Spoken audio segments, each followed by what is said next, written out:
La comédienne Léa Drucker est l'invitée de Télématin. Bonjour Léa Drucker. Bonjour, bienvenue. Bonjour. Merci d'être avec nous. Enfin, je dis bonjour Léa Drucker, mais j'aurais pu dire bonjour Madame la Présidente. Oui, s'il vous plaît. S'il vous plaît, car Madame la Présidente de la République, c'est le rôle que vous incarnez dans le film qui s'appelle Le Monde d'hier, en salle ce mercredi, un film réalisé par Diastème, et vous partagez l'affiche avec Denis Podalides et Benjamin Biolay.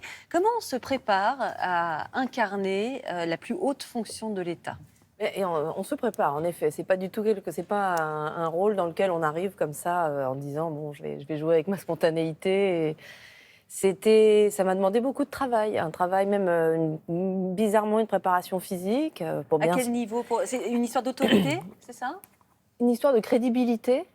Pour moi, en tout cas, j'avais besoin de trouver une certaine rigidité, une certaine posture qui me permettait de m'éloigner de ce que je suis, puis d'y croire moi-même, parce que sinon c'était compliqué fallait que le premier jour de tournage, on soit pas là à tourner sans dérision, parce que c'est un rôle extrêmement...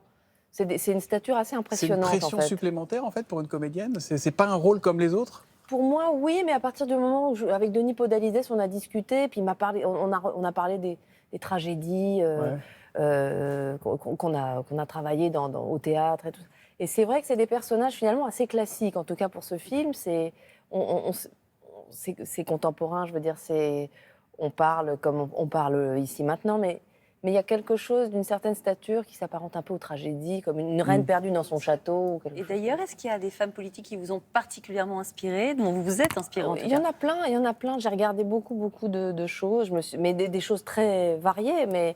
C'est vrai qu'une femme comme Simone Veil, dans sa façon de parler, Angela Merkel, Madame Ursula von der Leyen, qui sont des femmes que, quand elles arrivent et qu'elles parlent, elles ont une façon de ne jamais lever la voix, mais d'être assez... Une espèce d'autorité naturelle, voilà, ce respect qu'elle suscite. C'est ça que je cherchais. Ce film, Léa Drucker, il renvoie à une image qui n'est pas très reluisante de la politique, c'est un peu Magouille et compagnie.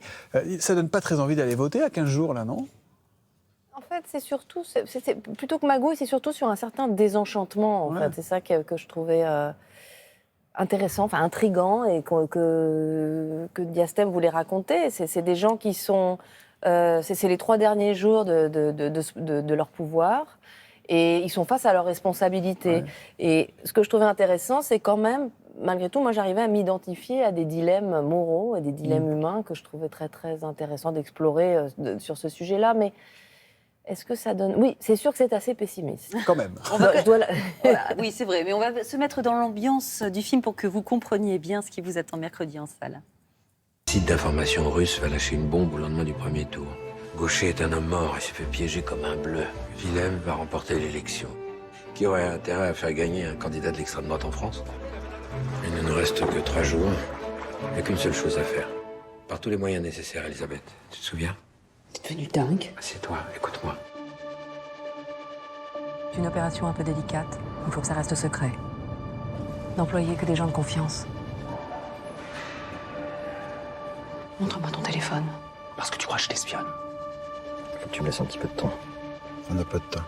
Tu crois que tu as déjà gagné? Mais qu'est-ce que tu crois? Qu'est-ce que tu crois? Non mais pourquoi tu t'énerves là? Il faut que Gaucher renonce. Il faut que cette élection n'ait pas lieu. Tu aurais dû te représenter, Elisabeth, je te l'ai dit 1000 fois. 1000 fois. C'est ta faute. Ton orgueil. Voilà, c'est votre secrétaire général à l'Élysée, il veut que vous vous représentiez parce que l'extrême droite est aux portes du pouvoir, c'est le candidat de l'extrême droite qui doit l'emporter, et vous, le candidat de votre famille politique, est plutôt mal barré. Oui, ça résonne quand même grandement avec... Alors ça résonne, quand on a tourné le film, on n'était pas dans le paysage politique de maintenant. Ouais. Donc ça, c'est assez troublant. Mais surtout, on voulait faire un thriller. C'est un thriller politique, c'est un film noir. Ouais. On n'est pas non plus dans une docu-fiction.